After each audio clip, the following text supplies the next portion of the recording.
Welcome to our YouTube channel science with Vishnu.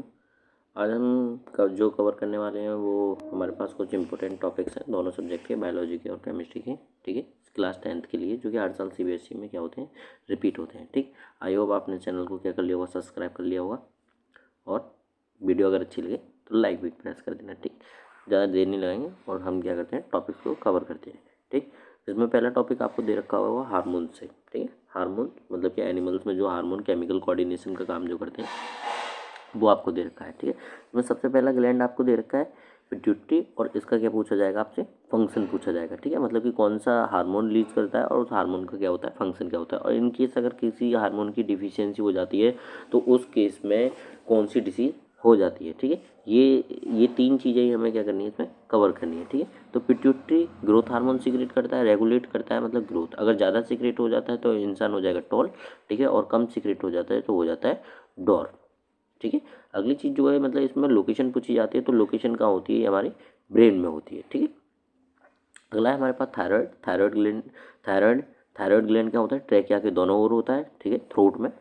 ठीक, thyroxine hormone secrete करता है जो कि कंट्रोल करता है मेटाबॉलिज्म, मतलब कार्बोहाइड्रेट फैट वगैरह को जल्दी से पचाएगा। ठीक है, इनकी पचने की रिएक्शन को क्या करेगा, फास्ट करेगा। It also brings about balance growth. ठीक है, ग्रोथ वगैरह में क्या करता है, बैलेंस करता है। ठीक है, पैराथायराइड आपके कोर्स में है नहीं, लेकिन जान लेना चाहिए। ठीक है, नियर द थायराइड ग्लैंड, छोटा होता है, नीचे ही होता है। ठीक है, पैराथायराइड हार्मोन सीक्रेट करता है जो कि कंट्रोल करता है कैल्शियम, मतलब बॉडी में क्या करेगा, कैल्शियम को बैलेंस रखने का काम करेगा। ठीक, अगला है हमारे पास एड्रेनल एड्रेनलिन सीक्रेट करता है हमारे स्ट्रेस की कंडीशन में।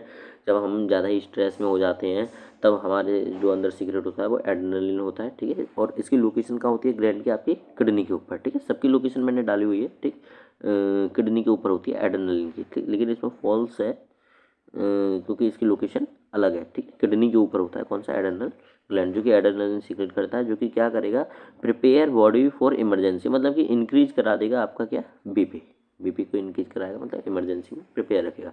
पेनक्रियाज एब्डोमेन में होता है, इंसुलिन सीक्रेट करता है। ठीक है, अगर इंसुलिन की कमी हो जाती है तो आपको डिसीज हो जाती है मधुमेह, यानी कि ब्लड शुगर लेवल आपका हाई हो जाएगा और केस हो जाएगा डायबिटीज़ का। ठीक है, इसलिए आप सिंथेटिक इंसुलिन देते हो। ठीक है, तो क्योंकि इंसुलिन कन्वर्ट करता है ग्लूकोज को ग्लाइकोजन में। ठीक, अगला है हमारे पास टेस्टिस मतलब स्क्रोटम में पाए जाते हैं। ठीक है, लोकेशन का है स्क्रोटम में, जो कि हार्मोन सीक्रेट करते हैं टेस्टोस्टेरोन। ठीक है, जो कि क्या करवाएगा, स्पर्मेटोजेनेसिस को प्रमोट करेगा और कंट्रोल करेगा secondary sexual characters in male. ठीक है, अगर हम बात करें ओवरी की, जो गोनाड्स में होते हैं। ठीक है, ओवरी की बात करें तो लोअर एब्डोमेन में। ठीक है, फीमेल में ओवरी होती है और मेल में क्या होते हैं, टेस्टिस होते हैं। ठीक, अगर बात करें ओवरीज की, तो ओवरी जो सीक्रेट करती हैं वो ऑस्ट्रोजन हार्मोन सीक्रेट करती हैं और प्रोजेस्टेरोन हार्मोन सीक्रेट करती हैं। ठीक है, और दोनों ही हमारे मेंस्ट्रुअल रेगुलेटेड हार्मोन होते हैं। ठीक है, प्रोजेस्टेरोन हमारा कहा जाता है प्रेगनेंसी हार्मोन, और ऑस्ट्रोजन हमारा कहा जाता है मेंस्ट्रुअल रेगुलेटिंग हार्मोन। ठीक है, अगर इन केस अगर मैं ऑस्ट्रोजन की कमी हो जाती है ब्लड में, ये तो मेंस्ट्रुअल साइकिल या तो आएगी ही नहीं। ठीक है, और अगर ज़्यादा हो जाता है तो एबनॉर्मल साइकिल आती है। ठीक है, तो ये दो हमारे हार्मोन, इसका मतलब कि हमें सारे हार्मोन्स के फंक्शन और इनसे होने वाली डिफिशियंसी डिसीज का पता करना है। ठीक, इनमें सब ज़्यादातर पेयर ही होते हैं। ठीक है, थायराइड हमारे पास पेयर है। ठीक है, पैराथायराइड हमारे पास पेयर रहता है, एड्रेनल पेयर रहता है, पेनक्रियाज हमारे पास एक ही है। ठीक है, पेनक्रियाज हमारा दोनों तरीके से काम करता है, एक्सो एंडो। ठीक है, ये सारे एंडोक्राइन ग्लैंड है। ठीक है, लेकिन पेनक्रियाज हमारा एक्सो एंडो दोनों तरीके से काम करता है, पेयर पेयर। ठीक है, लेकिन हमारे पास जो पिट्यूटरी है वो कैसा रहता है, अनपेयर रहता है। ठीक है, तो ऐसे भी क्वेश्चन पूछा जा सकता है। आई होप क्वेश्चन टॉपिक आपको क्लियर हुआ होगा, और ये हमारा क्या है, लोकेशन का है। ठीक, अगले टॉपिक की तरफ चलते हैं। अगला टॉपिक है हमारा फाइटो हार्मोन्स, मतलब कि प्लांट हार्मोन्स। ठीक है, प्लांट हार्मोन से एक क्वेश्चन आपको बनता ही है। ठीक, प्लांट हार्मोन्स जो करते हैं ग्रोथ को रेगुलेटर करते हैं, स्पेशल टाइप के सब्सटेंस होते हैं जो कि कोडेड होते हैं जीन के थ्रू।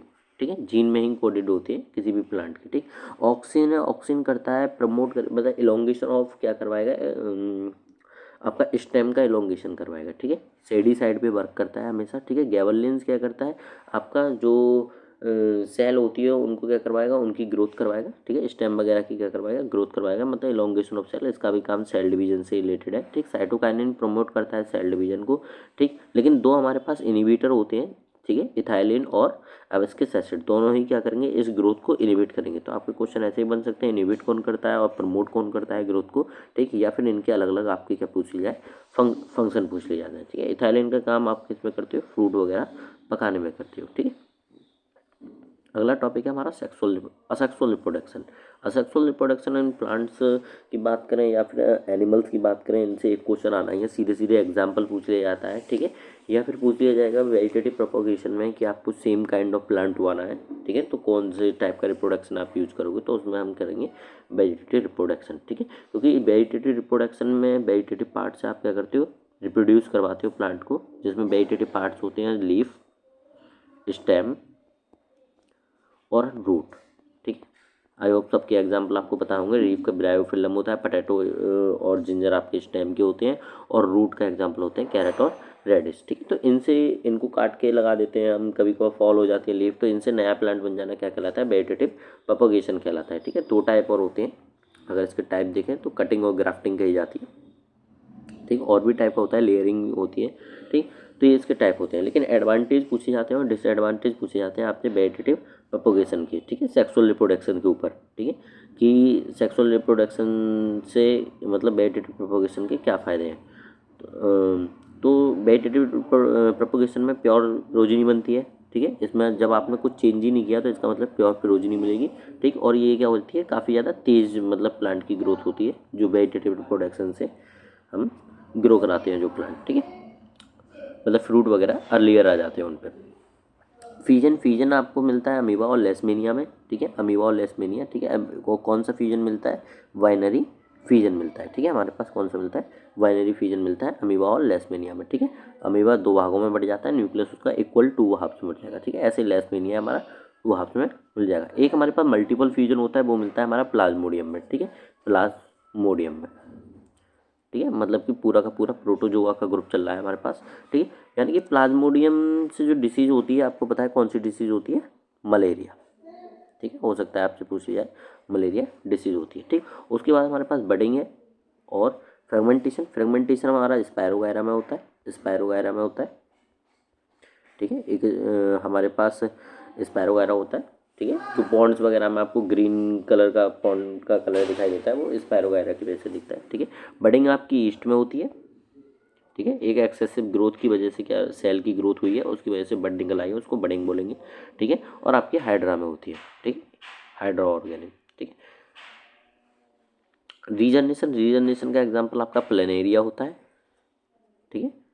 और आप देखते ही हो कि वो आपने कॉमनली देखा होगा घर पे छपकली वगैरह की पूंछ कट जाती है, ठीक है, जो छपकली की पूंछ होती है वो कट जाती है, तो इसका मतलब उसमें भी क्या होता है, और वो दोबारा उग जाती है नई पूंछ, तो इसका मतलब उसमें क्या होता है, रीजनरेशन होता है। स्पोर फॉर्मेशन आपके फंजाई में होता है, तो फंजाई के ग्रुप होते हैं, उनमें स्पोर फॉर्मेशन पाया जाता है, जिसमें एग्जाम्पल है आपका राइजोपस, ठीक है, जिसे कॉमनली बोला जाता है ब्रेड मोल्ड, ठीक है, आप क्या बोल देते हो, ब्रेड मोल्ड बोल देते हो, ठीक है। और एस्परग्लस जो मशरूम वगैरह होते हैं उनमें आपका क्या मिलेगा, इसको फॉर्मेशन मिलेगा। मतलब कि आपको इन टॉपिक्स को क्या करना है, कवर ही करना है, ठीक है, काफ़ी अच्छे टॉपिक्स हैं, ठीक। असेक्सुअल रिप्रोडक्शन में सबके एग्जाम्पल पता होना चाहिए, और खासकर वेजिटेटिव प्रोपोगेशन के आपको एग्जाम्पल, ठीक है, एडवांटेज, ठीक है, डिसएडवांटेज भी पता होने चाहिए इसके, ठीक। अगले टॉपिक की तरफ चलते हैं। अगला topic very very important topic है 10% लॉ। एक क्वेश्चन आपको 10% लॉ से मिलेगा ही, और वो किसी भी तरीके से मिल सकता है, ठीक है, एनर्जी पिरामिड से मतलब किसी भी तरीके से मिल सकता है, ठीक है। जब आप एनर्जी पिरामिड में, पहला क्वेश्चन ऐसे बन जाता है कि अब जब आप एनर्जी पिरामिड में ऊपर की तरफ जाते हैं तो नंबर ऑफ ऑर्गेनिज्म घटने लग जाते हैं, क्योंकि बेटा जब आप ऊपर की तरफ जाएंगे तो एनर्जी क्या होने लग जाती है, डिक्रीज होने लग जाती है, एनर्जी का फ्लो ही डिक्रीज हो रहा है, तो इसका मतलब कि आपका क्या होगा, ऑर्गेनिज्म भी क्या होने लग जाएंगे, डिक्रीज होने लग जाएंगे, ठीक है। ट्रॉपिकल लेवल पूछ लिए जाते हैं इसमें कि फर्स्ट ट्रॉपिकल लेवल पे कौन है, सेकेंडरी ट्रॉपिकल लेवल, थर्ड, ऐसे करके, ठीक है, आपके पूछ लिए जाते हैं, ठीक। और फिर इसमें पूछा जाता है 10% लॉ। 10% लॉ आपसे पूछा ही जाएगा, ठीक है, कि अगर एक फूड चेन है उसमें एनर्जी का ट्रांसफ़र हो रहा है, ठीक है, तो पहले ऑर्गेनिज्म को इतनी एनर्जी मिली है, दूसरे को इतनी, तीसरे को इतनी, तो मतलब कि आपसे क्या मिलती है, उनका 10% ही क्या होता है, ट्रांसफ़र होता है। जैसे आप देख पा रहे हैं इसमें कि जो एनर्जी का ट्रांसफ़र हुआ है पहले ट्रॉपिकल लेवल पे वो क्या है, 1 लाख, ठीक है, 1 लाख एनर्जी का ट्रांसफ़र हुआ है, तो 1 लाख में से 10% के ऊपर वाले को क्या हो गई है, ट्रांसफ़र हो गई है, बाकी की 90% इसने क्या कर लिया, खुद ही कंज्यूम कर ली है, ठीक है, एनवायरनमेंट को वापस कर दिया, बोले चाहे कैसे भी करी हो, ठीक है, रिप्रोडक्शन से, सेल रिपेयरिंग वगैरह, डाइजेशन वगैरह में जो भी चीज़ें रही होंगी इसकी, फिर से इसने अगले वाले को 10% ही ट्रांसफ़र करी है, ठीक है, और फिर से इसने अगले वाले को 10% ही ट्रांसफ़र करी है। मतलब ऊपर जाते हुए आपको एक एक जीरो क्या करते जाना है, कम करते हुए जाना है। और लेकिन इसका अगर मैंने रिवर्स कर दिया है, ऐसे फ्लो हो जाए, ठीक है, अगर वो पीछे पूछने लग जाए कि अगर इसने इसको कितनी मिल रही है, 1000 मिल रही है, अगर ऐसे पूछ लिया जाए तो प्रोड्यूसर लेवल पर कितनी एनर्जी रही होगी, ठीक है, तो आप क्या करोगे, इसमें एक और जीरो बढ़ाओगे, ठीक है, फिर इसमें एक और जीरो बढ़ाओगे, मतलब आप 10% ऐड करते हुए जाओगे, ठीक है, और फिर से इसमें एक जीरो और बढ़ा दोगे, ठीक है, तो इसका मतलब कि इतनी एनर्जी ट्रांसफर होगी, मतलब 10 लाख, ठीक है, तो ये हमें पता ही होना चाहिए, ठीक। अगले चलते हैं टॉपिक की तरफ। उसके बाद आपसे पूछा जाएगा, जो ज़्यादातर पूछे जाते हैं क्वेश्चन, वो आपसे पूछे जाते हैं रिफ्लेक्स आर्क और रिफ्लेक्स एक्शन में, ठीक है। रिफ्लेक्स आर्क और रिफ्लेक्स एक्शन में या तो डिफरेंस पूछ लिया जाता है, स्टिमुलस मतलब सॉरी इनवॉलेंट्री वॉलेंट्री करके पूछ लिया जाता है, या फिर सीधे सीधे पाथवे पूछ लिया जाएगा कि पहले किधर से इन्फॉर्मेशन जाएगी और कहाँ तक जाएगी और कैसे आएगी, ठीक है। तो आपको बताया पहले स्टिमुलस दिया जाता है। स्टिमुलस मतलब जो आपके एनवायरनमेंट में जो चेंज हो रहा है, आपके सराउंडिंग में जो चेंज हुआ है, उसको क्या बोलेंगे, स्टिमुलस बोल देते हैं एक वर्ड में, ठीक है। स्टिमुलस से रिसेप्टर्स क्या करेंगे, उस इन्फॉर्मेशन को गेन करेंगे। आपकी स्किन है, ठीक है, आइज़ हैं, ईयर्स हैं, ठीक है, जितने भी आपके रिसेप्टर्स हैं वो क्या करेंगे, गेन करेंगे, सेंसरी न्यूरॉन के जरिए भेजेंगे, उस इन्फॉर्मेशन को लेके जाएंगे और लेके कहाँ जाएंगे, स्पाइनल कॉर्ड तक, ठीक है। रिले न्यूरॉन होते हैं स्पाइनल कॉर्ड में होते हैं, जो कि इन्फॉर्मेशन को प्रोसेस करने में, मतलब एक साथ इन्फॉर्मेशन नहीं जाए मोटर न्यूरॉन में, ठीक है, थोड़ा टाइम लेते हैं इस इन्फॉर्मेशन को रिले करने में। फिर ये इन्फॉर्मेशन कहाँ जाएगी, मोटर न्यूरॉन में, और मोटर न्यूरॉन से जाएगी उस मसल के पास जिसको इसे वर्क कराना हो, ठीक है, इफेक्टर मसल के पास, ठीक है, जिस मसल को फिर आप क्या करोगे, रेस्पॉन्स करते हो, ठीक है। तो ये क्या होता है, सीधा सीधा पाथ पे होता है, ठीक है। या फिर इसमें लेवल कराने के लिए दे दिया जाता है कि आप लेवल करिए डायग्राम को, ठीक है। आप देख पा रहे हैं कि एक पर्सन क्या कर रहा है, अपने हैंड से ऑब्जेक्ट, उसने हॉट ऑब्जेक्ट को छुआ है, मतलब कि फ्लेम को छुआ है, ठीक है। तो ये इन्फॉर्मेशन रिसेप्टर्स के जरिए एक न्यूरॉन से गई है, जो रेड कलर का न्यूरॉन है, ये क्या क्या कहलाएगा, आपका सेंसरी न्यूरॉन, ठीक है। ये क्या कहलाएगा, सेंसरी न्यूरॉन, क्योंकि ये इन्फॉर्मेशन को लेके जा रहा है, ठीक है, ये इन्फॉर्मेशन को लेके जा रहा है, इसलिए सेंसरी न्यूरॉन, ठीक है। दूसरी कंडीशन में से एफरेंट न्यूरॉन भी बोल देते हैं, ठीक है, यहाँ पे लिखा हुआ है नाम एफरेंट न्यूरॉन। उसके बाद ये आपका रिले न्यूरॉन, ठीक है, स्पाइनल कॉर्ड के पास इन्फॉर्मेशन पहुंची है, स्पाइनल कॉर्ड में क्या रहते हैं, हमारे रिले न्यूरॉन रहते हैं। फिर इन्फॉर्मेशन का जो मतलब जो भी रेस्पॉन्स रहा होगा, जो भी रिएक्शन रहा होगा, वो आएगा, ठीक है, इफेक्टिव मसल के पास, और वो आता है आपके मोटर न्यूरॉन के जरिए, ठीक है। एफरेंट बोल देते हैं या फिर बोल देते हैं आप मोटर नर्व, ठीक है। जो मोटर न्यूरॉन है वो इन्फॉर्मेशन को कैरी करके लाएंगे और इफेक्टिव मसल की तरफ क्या करेंगे, इफेक्ट डालेंगे कि आपको ये करना है, ठीक है। आई होप आप अच्छे करके टॉपिक को समझ पा रहे होंगे। अगला टॉपिक आपको फीमेल रिप्रोडक्शन से पूछा ही जाता है, 100% श्योर आपसे पूछा जाएगा। या तो हार्मोन्स का लेवल पूछ लिया जाता है कि इस हार्मोन्स की प्रेगनेंसी हार्मोन कौन सा होता है, एस्ट्रोजन हार्मोन्स कौन सा होता है, उसका फंक्शन क्या होता है। या फिर दो टॉपिक आपके कवर ही होते हैं बेटा कि यूटेरस में चेंज क्या होंगे, ये जो यूटेरस है, ठीक है, उसमें क्या होंगे, चेंज क्या होंगे, ये जो यूटेरस पार्ट है इसमें चेंज। और वो चेंज ऐसे करके पूछे जाते हैं, या तो आपका इम्प्लांटेशन इम्प्लांटेशन इम्प्लांटेशन हो चुका है तब क्या चेंज हुए होंगे। इम्प्लांटेशन मतलब कि फर्टिलाइजेशन हो चुका है, ठीक है, ऐसे भी बोल सकता है, वो क्या हो चुका है, फर्टिलाइजेशन हो चुका है, ठीक है। और दूसरा केस आपसे पूछा जाता है कि अगर इम्प्लांट फर्टिलाइजेशन नहीं हुआ है, ठीक है, अगर इसमें केस में क्या नहीं हुआ है, फर्टिलाइजेशन नहीं हुआ है, ठीक है। अगर आपका क्या नहीं हुआ है, फर्टिलाइजेशन नहीं हुआ है, और क्या हो चुका है, अगर फर्टिलाइजेशन हो चुका है।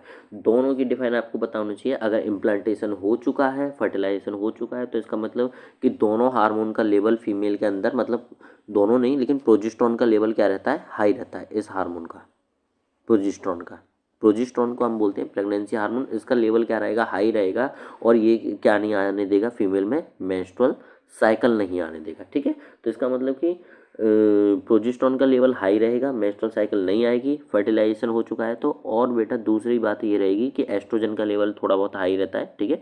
और इस एस्ट्रोजन के लेवल से जो वॉल ऑफ एंडोमेट्रियम है, मतलब यूटेरस की जो अंदर की वॉल है, वो कैसी रहेगी, स्पॉन्जी रहेगी, ठीक है, स्पॉन्जी रहेगी, ठीक। तो इम्प्लांटेशन हो चुका है, फर्टिलाइजेशन हो चुका है, तो मेंस्ट्रुअल साइकिल नहीं आती है, रिपीट नहीं होती है। और अगर फर्टिलाइजेशन नहीं हुआ है तो बेटा प्रोजेस्टेरॉन का लेवल गिरेगा, और प्रोजेस्टेरॉन का लेवल गिरते ही क्या आ जाएगी, मेंस्ट्रुअल साइकिल रिपीट हो जाएगी, ठीक है। टॉपिक आपका यहाँ से कवर हुआ, ठीक। अगला टॉपिक है हमारे पास पिनेट स्क्वायर। 100% गारंटी है कि ये आपसे पूछा ही जाएगा बोर्ड के एग्जाम में, ठीक है। आपसे सिंपली क्वेश्चंस पूछे जाते हैं कि आपको मोनोहाइब्रिड क्रॉस दे दिया जाता है, ठीक है। कोई भी दो आपको होमोजीनस हेट्रोजीनस कैरेक्टर्स दे दिए जाएंगे, ठीक है, उनके ट्रेड दे दिए जाएंगे, और फिर आप क्या कराओगे, उनके गैमेट बनाओगे, ठीक है। यहाँ हमने जो लिया है टॉल और डॉर्फ का एग्जाम्पल लिया है, उसको उसकी मदद से हम समझेंगे कि एक टॉल प्लांट था, और टॉल प्लांट के आपको दिख रहे हैं बड़े गैमेट हैं, तो इसका मतलब ये कैसा प्लांट होगा, डोमिनेंट होगा। डोमिनेंट प्लांट वो होते हैं जो अपने आप को आगे जनरेशन में क्या करेंगे, शो करेंगे, ठीक है। वो अपने करेक्टर्स दिखाएंगे आगे जनरेशन में, ठीक है। मतलब आगे वाली जनरेशन जो होंगी उनकी टॉली होंगी सब, ठीक है। अगर इसका एक भी जीन आ गया, अगर इसका एक भी जीन आ गया किसके अंदर, प्रोजनी के अंदर, आने वाली ऑफस्प्रिंग के अंदर एक भी जीन आ गया, ठीक है, एक भी टी आ गया, ठीक, तो वो डोमिनेंट हो जाएगा, मतलब कि वो जनरेशन कैसी होगी, टॉल ही होगी, ठीक है। लेकिन अगर डॉर्फ होना है, जनरेशन को छोटा होना है, तो उसके पास डबल टी का कॉम्बिनेशन ही होना चाहिए, एक टी से काम नहीं चलेगा, ठीक है। तो इसलिए इसको बोलते हैं रेसेसिव। रेसेसिव मतलब जो अपने आप को आगे जनरेशन में शो नहीं करेगा, ठीक है। इसमें सिंपली क्या पूछा जाता है कि पिनेट स्क्वायर बना के पूछा जाता है, फिर पूछा जाता है कि F1 जनरेशन जो है उसमें आप ये बताइए कौन सा प्लांट नहीं बना होगा, मतलब कि डॉर्फ प्लांट नहीं बना होगा। सीधी सी बात है, आपको दिख रहा होगा कि टी सबके पास है, कैपिटल वाला चारों के पास है, ठीक है। इसको मोनो हाइब्रिड क्रॉस बोलते हैं, ठीक है। इस क्रॉस को क्या होता है, क्रॉस बोलते हैं मोनो हाइब्रिड क्रॉस, क्योंकि बेटा इसमें आपने क्या लिया है, एक ही तरीके के करेक्टर लिए हैं, ठीक है। वन करेक्टर, अगर आप सिंगल करेक्टर लेके चल रहे हैं तो आप क्या बोलेंगे, उसको मोनो हाइब्रिड क्रॉस बोलेंगे। अगर आप दो एक से ज़्यादा करेक्टर लेते हैं तो डाई हाइब्रिड क्रॉस बोल देते हैं, दो करेक्टर लेते हैं, तीन लेते हैं तो ट्राई हाइब्रिड, ठीक है। लेकिन जो आपसे पूछा जाता है वो मोनो हाइब्रिड क्रॉस का ही पूछा जाता है, ठीक है। डाई हाइब्रिड क्रॉस में आपसे जो आपका फिनोटाइपिक रेशियो होता है वो पूछा जाता है, ठीक है। तो मोनो हाइब्रिड क्रॉस की अगर बात करें तो F1 जनरेशन में 4 जनरेशन बनती है, जिसमें कि सारी की सारी कैसी बनेंगी, ऑल टॉल बनेंगी, ठीक है। अगर वो लुक लाइक पूछे तो टॉल, ठीक है। अगर जीन पूछे कि पहली जनरेशन जो F1 जनरेशन में उसमें कैसी बनी होंगी, अगर जीन टाइप पूछे तो कैसे जीन बने हैं, टी एन टी, मतलब कैपिटल टी और स्मॉल टी, क्योंकि सबके पास कैपिटल टी है इसलिए सारी की सारी क्या बनी है, टॉल बनी है। आपसे रीजन पूछेगा तो, ठीक है। कौन सी जनरेशन नहीं बनी है F1 जनरेशन में, ठीक, तो आपको प्रोजनी पता है, यहाँ पे डॉर्फ F1 में बिल्कुल भी नहीं बनी है, आपको कहीं भी शो नहीं होनी है, मतलब कि 100% आपकी क्या बनी है, टॉल बनी है, ठीक। लेकिन अगर बात करें, इनको क्या करा दिया, इन्होंने सेल्फ क्रॉस करा दिया, ठीक है। इन्होंने क्या किया, इनको सेल्फ क्रॉस करा दिया, लेकिन इन्होंने सेल्फ क्रॉस नहीं लिया है, इन्होंने जो हाइब्रिड का क्रॉस लिया है, ठीक है, वो किसके साथ लिया है, प्योर डॉर्फ के साथ लिया है, ठीक है। तो इस केस में भी हमारे पास क्या बनने वाले हैं, हाइब्रिड बनने वाले हैं, ठीक है। एक प्योर टॉल बनने वाला है और एक प्योर डॉर्फ बनने वाला है, मतलब कि जो सेकंड जनरेशन आने वाली है इनकी, वो कैसी होगी, इसमें एक क्या बनेगा, बिल्कुल ही प्योर डॉर्फ बनेगा, एक प्योर टॉल बनेगा, ठीक है। और दो हमारे पास कैसे बनेंगे, हाइब्रिड बनेंगे, मतलब कि मिक्स बनेंगे, ठीक है। यानी कि अगर मैं बात करूं तो इसमें हमें 3 टॉल दिखाई दे रहे हैं, 3 कैसे दिखाई दे रहे हैं, टॉल दिखाई दे रहे हैं, मतलब लंबाई में ज़्यादा है, ठीक है। और एक कैसा दिखाई दे रहा है, डॉर्फ दिखाई दे रहा है। तो टॉल और डॉर्फ का रेशियो कितना आता है, 3:1, मतलब ऊपर से देखने पर दिखाई दे रहे होंगे, जब फिनोटाइपिक रेशियो बोलते हैं इसको, ठीक है। इस रेशियो को क्या बोलते हैं, फिनोटाइपिक, ठीक है। इस रेशियो को आपने क्या बोला है, फिनोटाइपिक रेशियो बोला है, मतलब कि जब आप ऊपर से इन जनरेशन को देख रहे होगे तो सारे के सारे टॉल दिखाई दे रहे होंगे, लेकिन जब मैंने इनके जीन को एग्जामिन किया तो इनके जीन मुझे कैसे दिखाई दे रहे हैं, अलग अलग दिखाई दे रहे हैं, ठीक है, अलग अलग दिखाई दे रहे हैं। मतलब कि आप एक तरीके का जीन देख पा रहे हो कैपिटल टी का, दो तरीके के जीन देख पा रहे हो आप किसके, कैपिटल टी और स्मॉल टी का, और एक तरीके का फिर से देख पा रहे हो आप, कौन सा, ये वाला, ठीक है, स्मॉल टी, मतलब कि एक प्योर टॉल, ठीक है, और तो एक प्योर आपके पास क्या है, डॉर्फ है। तो इस कंडीशन में जो जीनोटाइप है इसको बोलेंगे जीनोटाइप रेशियो, क्योंकि आपने जीन देखे हैं इनके, वो कितना हो जाता है 1:2:1 हो जाता है। ठीक है, आई होप आप क्वेश्चन अच्छे से समझ पाए होंगे। ठीक, तो आपको 100% यहाँ से क्वेश्चन आना ही आना है। ठीक है, आप क्या करिए, इसको अच्छे तरीके से इस टॉपिक को क्या करिए, तैयार करिए। ठीक, परसेंटेज में पूछ लेता है कभी कभार। उसके बाद हमारे पास है केमिस्ट्री के कुछ टॉपिक। ठीक, अगर केमिस्ट्री के टॉपिक की बात करें तो अगर केमिस्ट्री के टॉपिक हमें कवर ही करने हैं बेटा, तो आपको सबसे पहले एलिमेंट के सिंबल, ठीक है, सारे जितने भी एलिमेंट हैं उनके सिंबल्स आपको अच्छे तरीके से आने चाहिए। लगभग 30 तक जो बैलेंसी है एलिमेंट्स की वो आपको आनी चाहिए। ठीक है, 30 एलिमेंट्स तक आपको बैलेंसी आनी चाहिए। और कुछ चुनिंदा हमारे पास एलिमेंट रहते हैं, जिसकी सिल्वर है, जिसका सिंबल Ag होता है, उसकी बैलेंसी +1 रहती है। ठीक है, और हमारे पास जो Pb है, लेड है, उसकी बैलेंसी +2 रहती है। बेरियम है जिसे Ba बोलेंगे, उसकी बैलेंसी +2 रहती है। ठीक है, तो ऐसे कुछ हमारे पास एलिमेंट हैं जिनकी बैलेंसी हमें पता ही होनी चाहिए। ठीक, और कुछ हमारे पास इसमें सॉल्ट्स रहते हैं बेटा, सॉल्ट्स रहते हैं, उनकी बैलेंसी हमें बिल्कुल एक्यूरेट पता होनी चाहिए। ठीक, क्योंकि इनसे ज़्यादा क्वेश्चन बनते हैं, जो कॉमन होते हैं उनसे तो नहीं बनने को देखने को मिलते। ठीक, सॉल्ट जैसे कि NO3, इसकी बैलेंसी -1 होती है।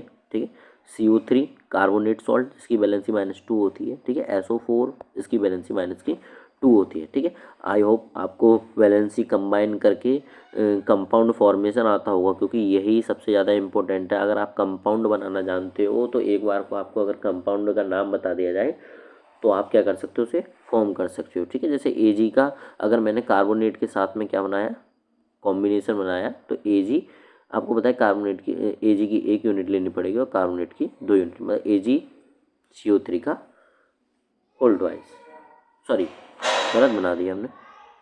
Ag की वैलेंसी कितनी है, +1। ठीक, और CO3 की कितनी है, -2, मतलब कि Ag2CO3। ठीक है, मतलब ऐसे करके क्रॉस मल्टीप्लाई हम कर देते हैं। ठीक, तो आई होप आप एलिमेंट के सिंबल आप अच्छे से जानते होंगे। ठीक है, और कुछ एलिमेंट्स हैं जिनकी आप बैलेंसी जानते हो, जैसे Hg की बैलेंसी आपको पता होनी चाहिए, +2 होती है। ठीक है, आपको लेड की बैलेंसी पता होनी चाहिए, +2 होती है। ये कुछ इंपॉर्टेंट बैलेंस है जो पता ही होनी चाहिए। ठीक, अगला टॉपिक है हमारे पास metals and non metal and types of bond with single bond and triple bond. बेटा ये आपका इंपॉर्टेंट टॉपिक है। ठीक है, आपको मेटल और नॉन मेटल पहचानने आने चाहिए। आई होप आपने अच्छे से सीखे होंगे। ठीक है, मेटल और नॉन मेटल, मेटल क्या होते हैं, जो प्लस की वैलेंसी रखते हैं। ठीक है, ज़्यादातर हम ऐसे ही तरीके से पहचान लेते हैं, जो सोनोरस होते हैं, डक्टाइल होते हैं। ठीक है, उनकी प्रॉपर्टी होती है मेटल की। ठीक है, और लस्ट्रस होते हैं। ठीक है, इसमें कुछ एक्सेप्शन भी है। ठीक है, हार्ड होते हैं। ठीक है, लेकिन जो हमारे पास मर्क्यूरी है वो लिक्विड फॉर्म में होता है, गैलियम का रूम टेम्परेचर पे आपके हाथ पे रखने पे पिघल जाता है। ठीक है, तो इसमें कुछ एक्सेप्शन भी है जो हमें पता भी होनी चाहिए। ठीक है, अगर बात करें मेटल्स और नॉन मेटल्स की, नॉन मेटल्स माइनस की बैलेंस रखते हैं, तीनों स्टेट में पाए जाते हैं। ठीक है, इलेक्ट्रिसिटी को पास नहीं कर सकते। ठीक है, एक्सेप्ट ग्रेफाइट वगैरह। ठीक है, तो मतलब कि नॉन मेटल्स और मेटल की आपको प्रॉपर्टी अच्छे से पता होनी चाहिए। उसके बाद हमें टाइप्स ऑफ बॉन्ड पता होने चाहिए बेटा। 2 टाइप के बॉन्ड होते हैं, एक होते हैं आपके पास कोवेलेंट। ठीक है, एक आपके पास होते हैं कोवेलेंट और एक आपके पास होते हैं आयोनिक बॉन्ड। ठीक है, आयोनिक बॉन्ड। ठीक, ionic bond metal and non metal के बीच में बनते हैं। अगर मेटल और नॉन मेटल है उसके बीच में बनते हैं। कोवेलेंट बॉन्ड हमेशा नॉन मेटल और नॉन मेटल के बीच में बनते हैं। ठीक है, जितनी बैलेंसी, ठीक है, आपसे पूछा जाता है कि इसमें कितने बॉन्ड होंगे। ठीक है, जैसे ऑक्सीजन दे दिया, ठीक है, या फिर CO2 दे दिया कि ये कितने बॉन्ड से जुड़ा हुआ होगा। ठीक है, ऐसे करके पूछ लिया जाता है। तो बेटा कार्बन जितनी वैलेंसी होती है ना, उतने ही बॉन्ड से एलिमेंट जुड़ा हुआ होगा। वैलेंसी के बराबर क्या होते हैं, बॉन्ड होते हैं। ठीक है, इसका मतलब आपको अगर वैलेंसी पता है तो आप क्या बता दोगे, बॉन्ड भी बता दोगे। ठीक है, जैसे ऑक्सीजन की वैलेंसी क्या होती है, 2 होती है, तो इसका मतलब कि ऑक्सीजन किससे जुड़ा होगा, डबल बॉन्ड से जुड़ा होगा। कार्बन की वैलेंसी 4 होती है, CO2 की अगर हम बात करें, कार्बन की वैलेंसी 4 होती है और ऑक्सीजन की 2 होती है। तो 2 ऑक्सीजन इस पर लगे हुए हैं, आप देख पा रहे हो O2, और एक ऑक्सीजन डबल बॉन्ड से जुड़ा हुआ है। ये ऑक्सीजन भी डबल बॉन्ड से जुड़ा हुआ है, और लेकिन कार्बन कितने से जुड़ा हुआ है, 4 से जुड़ा हुआ है। ठीक है, तो आप इस तरीके से बॉन्ड भी पता कर सकते हो। ठीक है, डबल ट्रिपल बॉन्ड पता कर सकते हो। ठीक है, तो आपका ये टॉपिक क्या होना चाहिए, अच्छा करके मजबूती से तैयार होना चाहिए। ठीक, अगले टॉपिक की तरफ चलते हैं, ज़्यादा टाइम नहीं लगाएंगे। इस्ट्रीफिकेशन रिएक्शन जो आपको पता ही होनी चाहिए, इस्ट्रीफिकेशन रिएक्शन और स्पॉनिफिकेशन रिएक्शन तो मेन है चैप्टर में। ठीक, इस्ट्रीफिकेशन रिएक्शन में आपको ईस्टर का फॉर्मूला पता होना चाहिए। ठीक है, ठीक, और फॉर्मेशन पता होना चाहिए। ठीक है, अगर फॉर्मूले की बात करें तो ये आपका क्या रहता है, फॉर्मूला रहता है ईस्टर का, और इसके यूजेस किस में होते हैं। ठीक है, यूजेस आपको पता होने चाहिए। ठीक, आप इसका कॉमन नेम मुझे क्या करोगे, कमेंट करोगे। ठीक है, कमेंट में आप क्या बताओगे, मुझे इसका कॉमन नेम बताओगे। बात रही है इसके फॉर्मेशन की कि आप इसे फॉर्म कैसे करोगे। ठीक, तो फॉर्मेशन के लिए आपको सिंपली रिएक्शन याद रखनी होती है। ठीक है, कि जब आपने क्या किया है, एल्कोहल लिया है, एल्कोहल मतलब कि एथेनॉल लिया है आपका C2H5OH। ठीक है, जिसका फॉर्मूला क्या है, C2H5OH। इसे किस में डाल दिया है आपने, एसिटिक एसिड में डाल दिया है, एसिटिक एसिड में डाल दिया है, 3 बन जाओ, एसिटिक एसिड में डाल दिया है। तो ठीक है, और इसमें कुछ ड्रॉप डाली है हमने, क्योंकि हमें इसमें से वाटर को रिमूव करना पड़ता है, तो एक डिहाइड्रेटिंग एजेंट लेना पड़ता है। ठीक है, H2SO4। ठीक है, H2SO4 की कुछ ड्रॉप डाल के आपने सिंपली इसको क्या किया है, हीट किया है, किसी भी टेम्परेचर पे हीट किया है, वो टेम्परेचर इतना मायने नहीं रखता। तो इसमें से वाटर का मॉलिक्यूल क्या कर देते हो आप, लिबरेट कर देते हो, मतलब अलग निकल जाएगा वाटर का मॉलिक्यूल। ठीक, और कॉम्बिनेशन क्या बन जाता है, C2H5। ठीक है, जिसमें क्या लगा हुआ है, डबल बॉन्ड, डबल O। ठीक है, और इससे क्या लगा हुआ है, CH3। ठीक है, मतलब कि ये H और ये OH, मतलब OH ग्रुप कौन दे रहा है, C2H5। ठीक है, और H ग्रुप कौन दे रहा है, एसिटिक एसिड। ठीक है, तो ये क्या बना दिया आप, वाटर। ठीक है, और आपका ये क्या बन गया, ईस्टर बन गया। ठीक है, स्पॉनिफिकेशन में यूज होता है ईस्टर का। ठीक है, और परफ्यूम वगैरह में यूज होता है, क्योंकि ये स्वीट स्मेलिंग कंपाउंड होता है, मतलब इसमें से क्या आएगी, स्मेल आएगी। ठीक है, स्वीट स्मेलिंग, वो भी अच्छी वाली। ठीक है, बुरी वाली नहीं। अगला टॉपिक है हमारे पास, carbon bonding and its properties. हाँ, आपको कार्बन में बॉन्डिंग पता होनी चाहिए बेटा।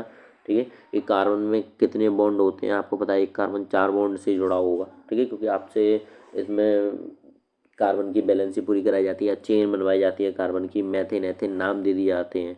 ठीक है, तो वो आपसे बनवाई जाएगी। दूसरा, आपको इसकी प्रॉपर्टीज़ पता होना चाहिए कि कार्बन के पास सेल्फ लिंकिंग की प्रॉपर्टीज होती है, मतलब खुद से ही चेन बनाने की प्रॉपर्टी होती है। इसको आप क्या बोलते हो, ठीक है, इसको बोलते हैं हम कैटेनेशन प्रॉपर्टी। ठीक है, मतलब कि लॉन्ग चेन वो खुद से ही बनाता चला जाएगा। ठीक है, और क्या बोलोगे आप, इसको कैटिनेशन की प्रॉपर्टी बोलते हैं। दूसरा, आपको ये पता होना चाहिए कि कार्बन की वैलेंसी क्या होती है, 4 होती है। कार्बन की वैलेंसी क्या होती है, 4 होती है। तो इसका मतलब ये मोनोवैलेंट से भी जुड़ जाता है, मोनोवैलेंट एटम जिनकी वैलेंसी 1 होती है, डाईवैलेंट से भी जुड़ जाता है। ठीक है, जिनकी वैलेंसी 2 होती है, ट्राईवैलेंट से भी जुड़ जाता है। ठीक है, मतलब जिनकी वैलेंसी 3 हो जाती है। ठीक है, तो इसका मतलब ये इनकी प्रॉपर्टी है, ये आपको पता होनी चाहिए। ठीक है, और पहली प्रॉपर्टी तो पता होना चाहिए कि सेल्फ लिंकिंग प्रॉपर्टी क्या कहलाती है, इसकी कैटिनेशन कहलाती है। दूसरा, इसके एलोट्रॉप हमें पता होना चाहिए कार्बन के। ठीक है, एलोट्रॉप कौन कौन से होते हैं। ठीक है, एलोट्रॉप्स मतलब कि इसी की कार्बन की दूसरी दूसरी स्ट्रक्चर। ठीक है, 3D स्ट्रक्चर जो बन जाती हैं उनको आप क्या बोलोगे, एलोट्रॉप्स बोलोगे, मतलब इसके दूसरे रूप एक तरीके से। ठीक, तो आप इसमें क्या पढ़ते हो, एलोट्रॉप्स में डायमंड है, 3D स्ट्रक्चर होती है। ठीक है, ग्रेफाइट है। ठीक है, जो कि इलेक्ट्रिसिटी अच्छे तरीके से पास कर सकता है। ठीक है, ये हमारे पास कार्बन की क्या है, एलोट्रॉप्स है। ठीक, तो ये आपको पता होनी चाहिए। Addition reaction, substitution reaction and combustion process आपको पता करनी है। ठीक है, सीधी बात है बेटा। एडिशन रिएक्शन आप बोलते हो कि जब आपके पास कोई एल्कीन का कन्वर्जन, इसे हाइड्रोजिनेशन भी बोल देते हैं कभी कभार, आपके पास एल्कीन है, इसका कन्वर्जन आप किस में करना चाह रहे हो, एल्केन में करना चाह रहे हो। ठीक है, अनसे आप एल्किन का कन्वर्जन किस में कर रहे हो, एल्किन में कर रहे हो, सही तो लिखा था, एल्किन का एल्केन में। ठीक है, जब एल्किन का एल्केन में कन्वर्जन करते हैं तो आप क्या करोगे कि इसमें एडिशन रिएक्शन काम में आती है। ठीक, एल्किन कौन से होते हैं, डबल बॉन्ड वाले कंपाउंड होते हैं। आई होप आपने अच्छे से पढ़ा होगा, एल्किन क्या होते हैं, डबल बॉन्ड वाले कंपाउंड होते हैं हमारे पास। ठीक, जब हमें इसे एल्केन में कन्वर्ट करना पड़ता है तो आप इसका क्या करोगे, सिंपली हाइड्रोजन के साथ में रिएक्शन करा देते हो, और लेकिन हम एक कैटलिस्ट जरूर लेते हैं, निकल और पैलेडियम में से। इन दोनों में से हमें कोई एक कैटलिस्ट लेना पड़ता है जो कि इस रिएक्शन को क्या कर देता है, फास्ट कर देता है। इसका काम पूछा जाएगा आपसे, ये रिएक्शन को क्या कर देता है, फास्ट कर देता है, इसको कैटलिस्ट कहते हैं इसलिए, ठीक है। जैसे एंजाइम, सीधी सी बात है, आपको बॉन्ड तोड़ना है, ये वाला बॉन्ड तोड़ देना है, ठीक है, सिंगल सिंगल बॉन्ड कर देना है, मतलब जहाँ भी आपकी कार्बन की चेन में डबल बॉन्ड लगा हुआ है उसको तोड़ देना है, और आपको क्या लगा देना है, एक और हाइड्रोजन लगा देना है, मतलब कि ये हाइड्रोजन क्या लगेगा इस पर, नए लगे, ठीक है, एक एक हाइड्रोजन, ठीक। तो इसको क्या बोलते हैं, आप सिंपली एडिशन रिएक्शन बोल देते हैं, हाइड्रोजनेशन रिएक्शन बोल देते हैं। सैचुरेटेड का अनसैचुरेटेड में कंपाउंड में आपने क्या किया, कन्वर्जन किया है, वो बोल देते हैं, ठीक। तो काफ़ी तरीके से इसके नाम है, ठीक, जो कि आपको अच्छे से पता होना चाहिए। अब चाहे यहाँ पे भाई H2 हो या फिर Br2 ले लो या फिर Cl2 ले लो, ठीक है, कोई सी भी ले लो, आप सिंपली क्या कर दीजिए, यहाँ पे ऐड कर दीजिए, क्योंकि आपको तो बैलेंस ही क्या करनी है, पूरी करनी है, ठीक है। Br की बैलेंस -1 रहती है, अगर आपको नहीं पता है तो अच्छे तरीके से जान लो। दूसरा है कंबसन प्रोसेस, आप कोई सा भी एल्कीन एल्काइन, मतलब इस कॉम्बिनेशन को आप क्या करेंगे, 1 करेंगे, ठीक है। कंडीशन में आप क्या कर रहे हो, 1 कर रहे हो ऑक्सीजन के प्रेजेंस में, तो आपको CO2 प्लस वाटर ही मिलने वाला है, ठीक है, CO2 एंड वाटर मिलने वाला है, इसलिए इसको कंबसन रिएक्शन को अच्छे तरीके से याद रखना। सब्स्टिट्यूशन रिएक्शन एल्केन देते हैं, ठीक है, जिसमें आपका पहला ही कंपाउंड है कि मीथेन की रिएक्शन आपने क्या की है, क्लोरीन गैस के साथ में करी है, ठीक है, और इन दी प्रेजेंस ऑफ सनलाइट की प्रेजेंस में करिए, ठीक है। तो ये क्या होती है, सब्स्टिट्यूशन रिएक्शन होती है, इसमें एक एक करके हाइड्रोजन हटते जाएंगे, ठीक है, मेथेन पे से, ठीक है, यानी कि इस बार CH3Cl और क्लोरीन क्या करते जाएंगे, जुड़ते जाएंगे एक करके, और जो HCl, मतलब यहाँ से जो एक Cl बचा है, ठीक है, यहाँ से जो एक हाइड्रोजन निकला है उसने क्या बना दिया, HCl, ठीक है, हाइड्रोक्लोरिक एसिड, ठीक है। फिर से आप इसको अगर Cl2 के साथ में रिएक्ट कराओगे, सनलाइट की प्रेजेंस में, फिर से आपने Cl2 रखी है, ठीक है, तो आपकी बार CH2, ठीक है, Cl2, ठीक है, फिर से एक हाइड्रोजन मिल जाएगा, मतलब HCl, ठीक है। फिर से आप रिएक्ट कराओगे तो फिर से एक हाइड्रोजन हटेगा, मतलब ये काम तब तक चलता रहेगा जब तक क्लोरीन सारे के सारे हाइड्रोजन को रिमूव नहीं कर देती है, ठीक है, इसलिए इसको सब्स्टिट्यूशन रिएक्शन बोलते हैं, क्योंकि इसमें एक एक करके सब्स्टिट्यूट हो रहे हैं, ठीक। आपको डिफाइन अच्छे से आनी चाहिए सारी चीज़ों की, ठीक, खुद से लिखनी तो आनी ही चाहिए, ठीक। अगला है हमारा एल्कोहल से एथीन फॉर्मेशन।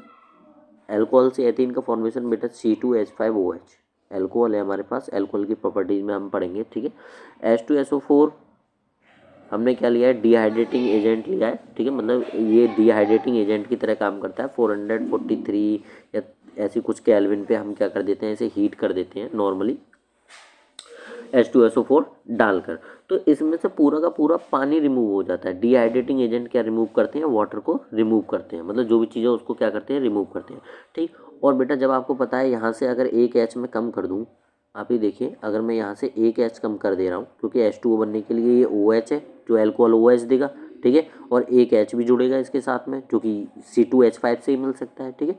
तो आपका जो कंपाउंड बनना है वो क्या बनना है, C2H4, अब क्या बचा, C2H4, H2O जब आपने निकाल दिया तो C2H4, और ये क्या कॉम्बिनेशन है, ये किसका कॉम्बिनेशन है, आप देख पा रहे हो, 2 और 2 का दुगना 4, ठीक है, 4, सीधे सीधे 2 का दुगना 4, तो इसको बोलते हैं एल्कीन। और ये क्या बनेगा आपके एथ इन, 2 कार्बन के लिए आप क्या बोलोगे, एथ, और डबल बॉन्ड के लिए आप क्या बोलते हो, इन, ठीक है। इस कॉम्बिनेशन के लिए CnH2n के लिए आप क्या लगाते हो, इन सफिक्स लगाते हो, ठीक है, इसलिए हमने इसको क्या बोला है, एथीन बोला है, ठीक है। तो मतलब एल्कोहल का कन्वर्जन आपने किस में किया है, एथीन में किया है, ठीक है, अनसेचुरेटेड, ओ सैचुरेटेड में, ठीक। Roasting, calcination, electrolytic refining, electrolysis process, बेटा तीनों ही सबसे ज़्यादा मेन है, ठीक है।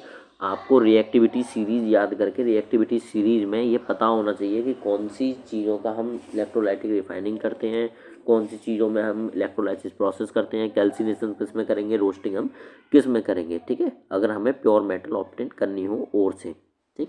जिसमें हम बात करें कि अपर जो सीरीज होती है, अगर सीरीज की बात करें, पोटेशियम, ठीक है, सोडियम, कैल्शियम, ठीक है, मैग्नीशियम, ये अपर एलिमेंट जो होते हैं इन सब में करी जाती है इलेक्ट्रोलाइसिस प्रोसेस, ठीक है।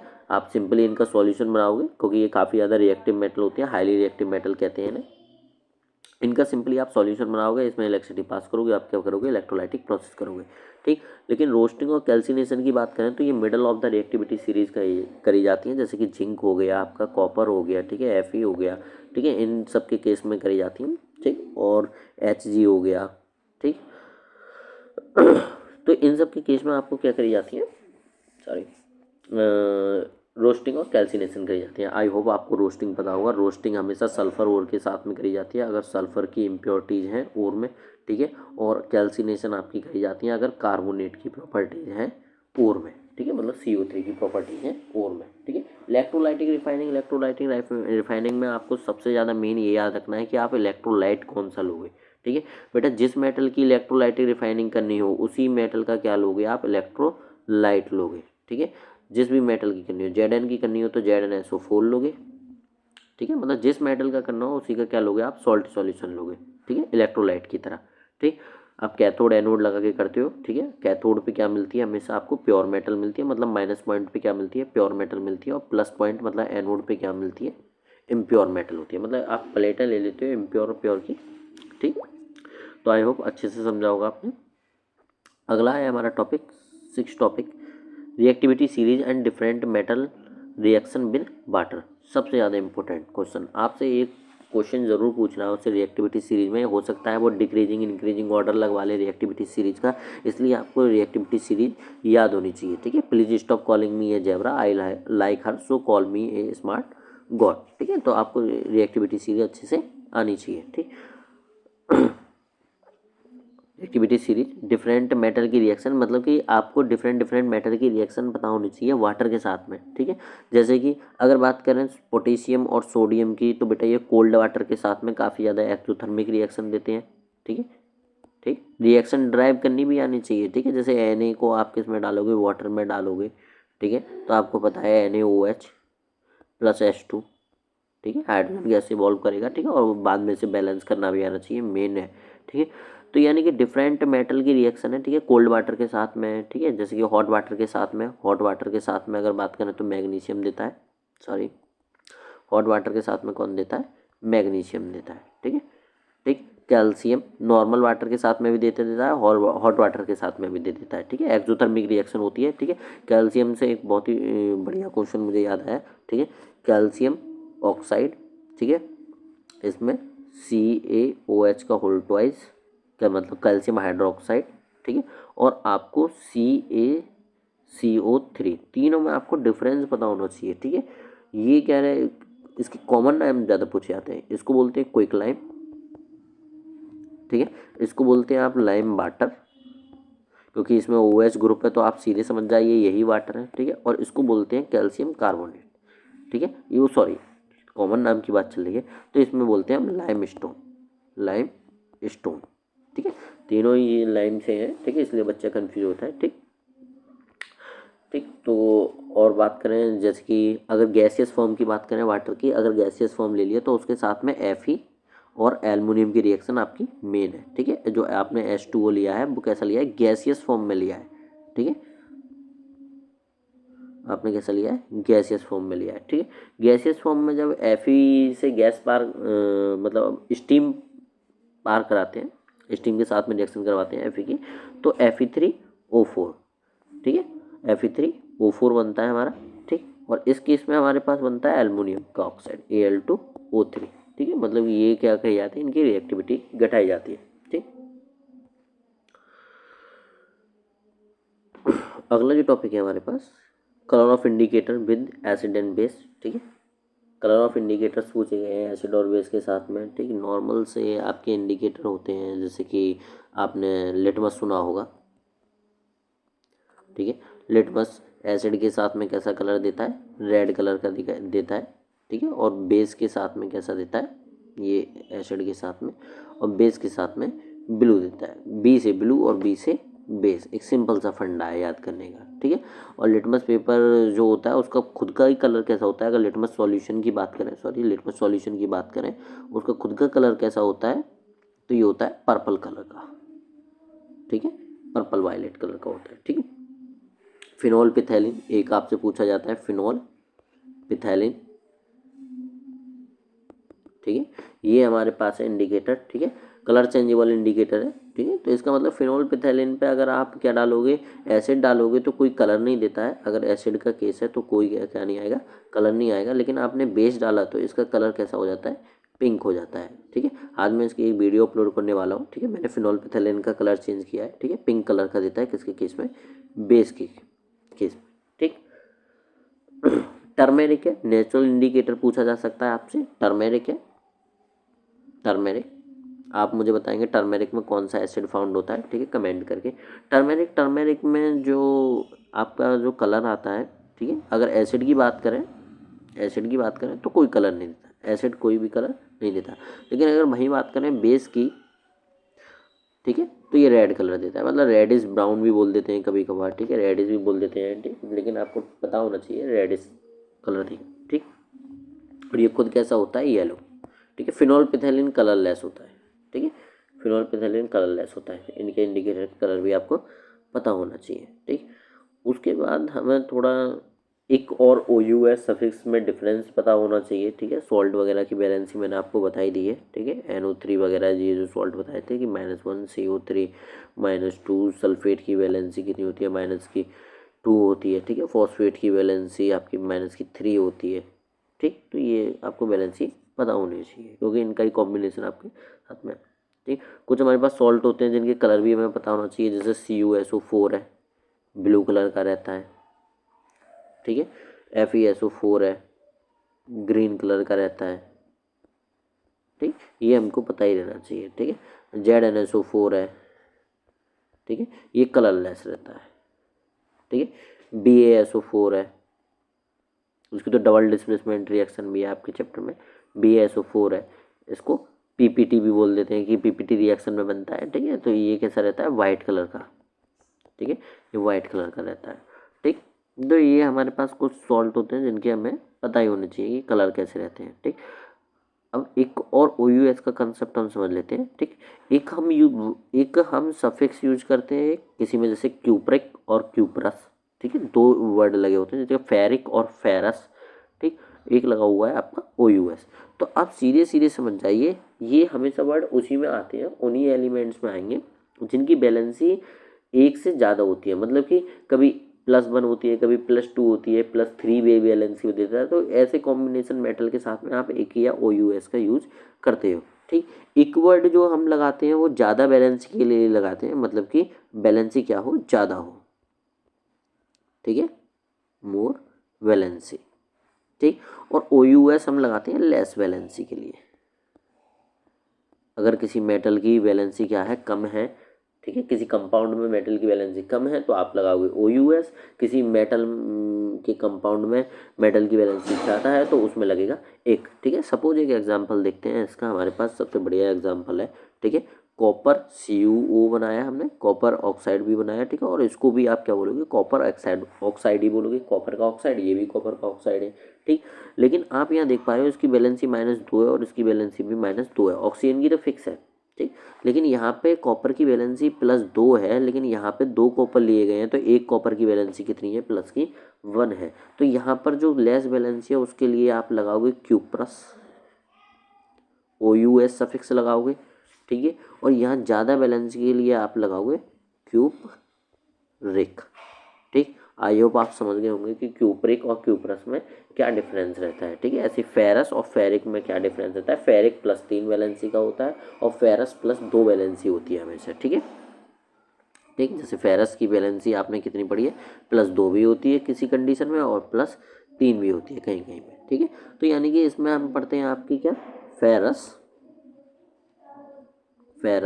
और इस कंडीशन में आप क्या बोलोगे, फेरिक, ठीक है। तो आप अच्छे से समझ गए होंगे, ठीक है, सॉल्ट की बैलेंसी वगैरह, ठीक। तो यही हमारे इंपॉर्टेंट टॉपिक रहते हैं जो हमें पता होना चाहिए, इसके बाद हमारे पास कोई टॉपिक भी नहीं है, ठीक। आई होप वीडियो आपको अच्छी लगी होगी, अगर आपको वीडियो अच्छी लगी हो चैनल को लाइक करें, सब्सक्राइब करें वीडियो को, जो भी है आपका, और बने रहें, अच्छे नंबर लेके आएँ, ठीक है। Thank you.